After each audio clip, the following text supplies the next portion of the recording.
Ji, the most important thing is कि Montford reforms क्या थी। तो मॉन्टफोर्ट रिफॉर्म्स ब्रिटिश ने सबसे पहले जिस तरह उन्होंने मुख्तलिफ रिफॉर्म्स इंट्रोड्यूस करवाई during the first decade of the 20th century. Second decade के अंदर जो उन्होंने रिफॉर्म्स इंट्रोड्यूस की हैं उसमें पार्लियामेंट्री रिफॉर्म्स जो हैं वो सर फहरिस्त हैं। ठीक है। और इसमें ये है कि उन्होंने बेसिकली जितनी भी काउंसल्स थी उनके अंदर एक्सपैंड किया है इंडियन मेंबरशिप को, और इंडियन इलेक्टेड मेंबर्स को उन्होंने एक्सपैंड किया, इंडियन इलेक्टेड मेंबर्स को उसमें शामिल किया। ठीक है। पहले क्या होता था कि जो अ, जो फॉर एग्जांपल इंडियन मेंबर्स को अगर कहीं पर शामिल भी किया जाता था तो वो उसको नॉमिनेटेड सीट्स पे लेके आते हैं, लेकिन फॉर द फर्स्ट टाइम वो क्या कर रहे हैं कि उनको इलेक्शन के अंदर लेके आ रहे हैं, बाकायदा इलेक्टेड सीट्स उन्होंने उसमें शामिल की हैं। और फिर इसमें सेपरेट इलेक्टोरेट दे दिए जाते हैं मुस्लिम्स और हिंद सिखों को, और ये बहुत बड़ी अचीवमेंट है उस टाइम की। और काउंसिल ऑफ स्टेट्स बनाई जाती हैं, और इन काउंसिल ऑफ स्टेट्स में से आप देख सकते हो कि जो है इसके अंदर 60 में से जो 33 मेंबर्स हैं, असल में council of states superior council है, इंपीरियल काउंसिल ये सबसे टॉप पर होती है, उसके नीचे का जो है वो सेंट्रल लेजिस्लेटिव होती है। तो सुपीरियर काउंसिल के अंदर भी इंडियंस को बिठा दिया उन्होंने, जिसका कभी तसव्वुर नहीं किया जाता था कि इंडियंस को बिठाया जाएगा। और फिर उसमें ये है कि आ, उसमें ज़्यादा तादाद भी इंडियंस की है, ये एक बहुत बड़ी इम्प्रूवमेंट है कि ज़्यादा तादाद में इंडियंस हैं, और अब गोरे जो हैं वो कम तादाद में हैं। और फिर उसके बाद एक काउंसिल बना दी प्रिंसेस के लिए, उनको भी एकोमोडेट कर लिया इन रिफॉर्म्स में, उनको भी पावर का हिस्सा बना दिया, उनको ये फील हो ताकि वो भी जो है वो भी पॉलिटिकल सेटअप का हिस्सा है।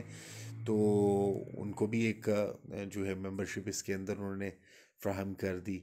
ठीक है, ना सिर्फ मुसलमानों को अकोमोडेट किया बल्कि सिखों को भी सेपरेट इलेक्टोरेट दे दिया।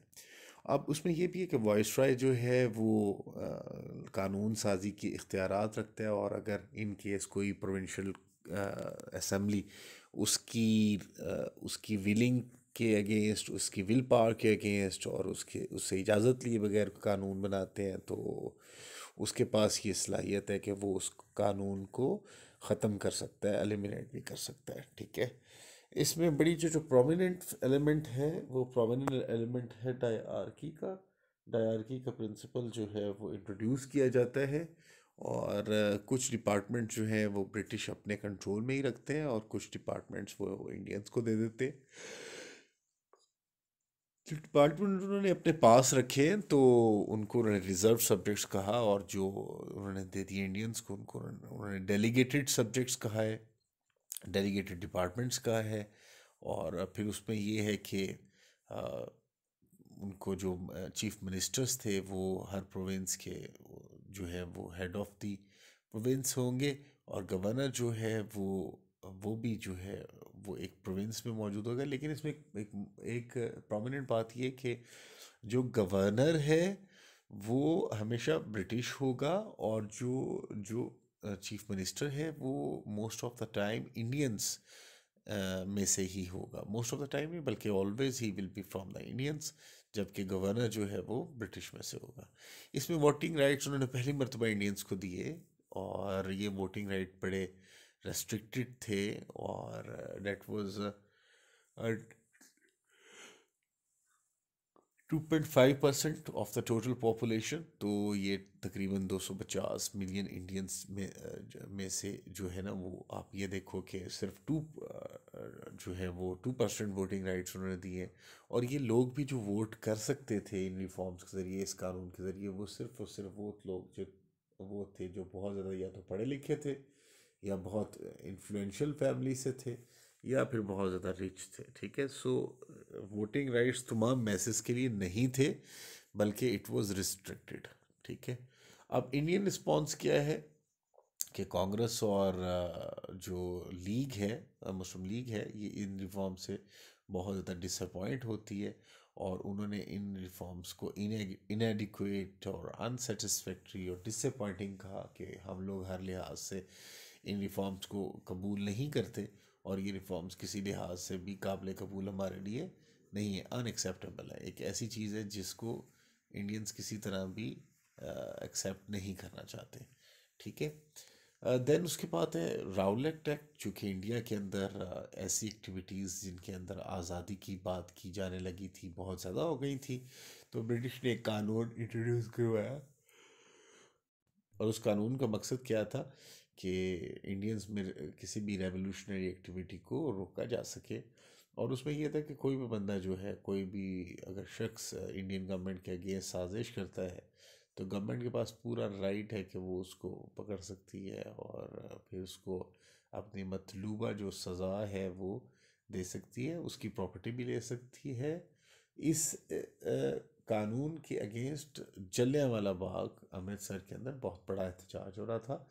जनरल डायर साहब वहाँ पे पहुँचते हैं, उन्हें पता चलता है कि लोग बहुत ज़्यादा बड़ी तादाद में एहतजाज कर रहे हैं, तो फ़ौरन उस स्पॉट पे पहुँचते हैं। तो उसके बाद क्या होता है कि वहाँ पर जो उनकी फ़ौज होती है वो उनको कहते हैं कि इन नहत्ते लोगों के ऊपर फायर कर दो। तो वहाँ पर मौजूद जो लोग होते हैं, जिनकी तादाद ऑलमोस्ट 15 से 20 हज़ार के दरमियान है, इसमें औरतें, बच्चे, बूढ़े और सारे ही जो है वो फ़िक्र के लोग और मुकातब फ़िक्र के लोग जो हैं, जिसमें हिंदू भी हैं, जिसमें मुसलमान भी हैं, उलमा भी हैं, और इवन उनके ऊपर जो इंग्लिस्तानी फ़ौज है, गोरी फ़ौज है, वो फायर करती है, जिसके नतीजे में 1500 2000 बंदा जो है at the spot he expire हो जाता है। इसके ऊपर लेटर ऑन ब्रिटिश गवर्नमेंट जो है वो एक कमीशन बना देती है, जिसका नाम होता है हंटर कमीशन, जो तमाम इंसिडेंट को इन्वेस्टिगेट करता है। और इवन जो जनरल डायर है उनको बाइज़्ज़त जो है वो बरी भी कर देता है, बाइज़्ज़त जो है वो छोड़ भी देते हैं। और जनरल डायर को लेटर ऑन एक इंडियन जो है वो जाके तो कत्ल करता है।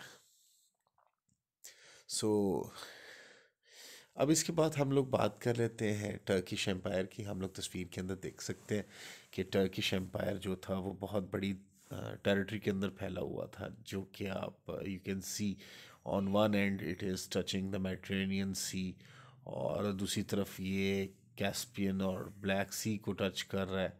और फिर इसके अंदर एक बहुत बड़ी एरिया जो है वो शामिल है इराक़ का और ईरान का, और फिर उसके बाद सऊदी अरेबिया का।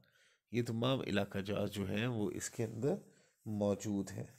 ठीक है, टर्किश एम्पायर में। और ये एक ह्यूज एम्पायर थी, और ये मुसलमानों की प्रेस्टीज को ज़ाहिर करती थी। उस्मानी हुकूमत जो है वो अर्तुगरुल के बेटे उस्मान साहिब जो हैं, जो एक तुर्क हैं, उन्होंने स्टार्ट की थी।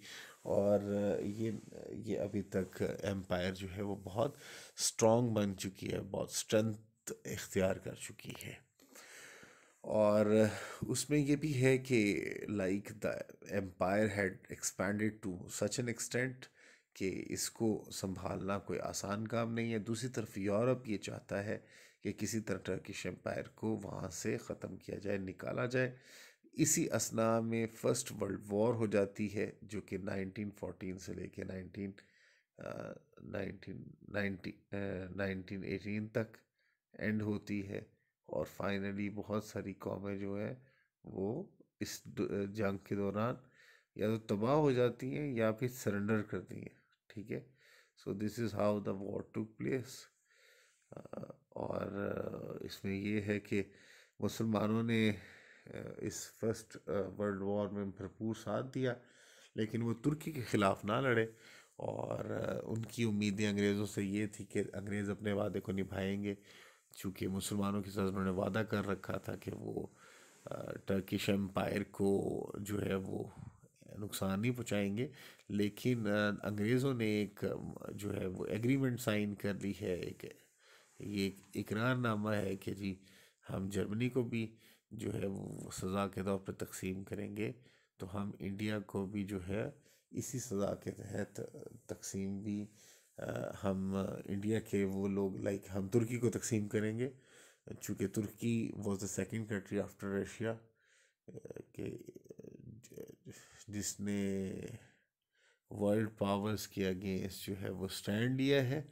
तो टर्किश एम्पायर जो है अब इसकी मुसलमानों के दरमियान बड़ी अहमियत है और कोई भी मुसलमान इसके ख़िलाफ़ किसी किस्म का भी काम करना नहीं चाहता। So in next video we will discuss कि कैसे मूवमेंट मज़ीद स्टार्ट हुई, इसमें किस किस ने शिरकत की और क्या क्या हुआ और असबाब क्या बने कि जिसकी वजह से मूवमेंट नाकाम हो जाती है।